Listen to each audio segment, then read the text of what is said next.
Overnight, Vice President JD Vance had a meeting with Israeli President Benjamin Netanyahu and President Isaac Herzog. Newsmax Middle East correspondent Zach Anders is live for us this morning in Tel Aviv. Good morning to you, Zach.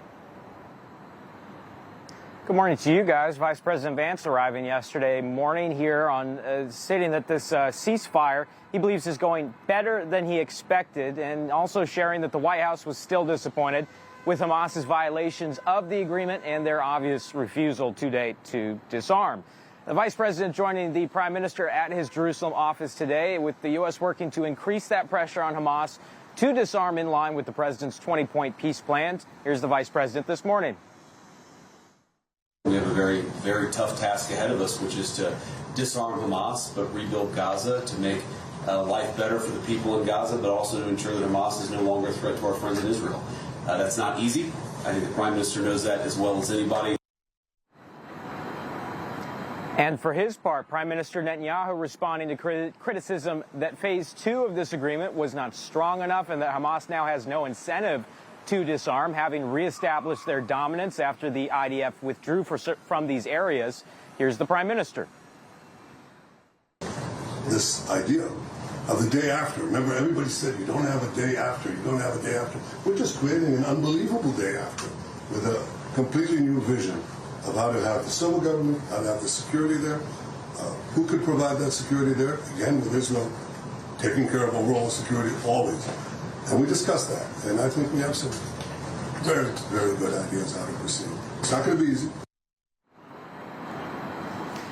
Now, we're told that meetings with Arab partners today and tomorrow will focus on the post-war involvement of other states, potentially Turkey and Egypt, and their supplying of forces, security forces, inside Gaza. The question then becomes, are they going to be coming in as a buffer, an intermediary? Are they going to be combating with Hamas on the ground? They've obviously stated that they don't want to be involved in active warfare inside the Gaza Strip. So still some major questions moving forward. We've also received word that 2 bodies of hostages were returned by Hamas last night. They've been identified now here in Tel Aviv. 2 residents of the same community, including 85-year-old Ari Zelmowitz. I've come to know his son very well over the last 2 years, and his son was telling me last week that they're just hoping and praying that they're going to get his father back. He had died about a month into being held hostage because he was 85 years old and he didn't have his medication. They're planning to bury him in the same fields that he worked his entire life, the same farm fields that are right next to the Gaza Strip. He farmed them for 30 years, and now they plan to lay him to rest in those same fields. We're hoping that that ceremony is going to be taking place later this afternoon. Guys. Information. Truth is freedom. Is Newsmax.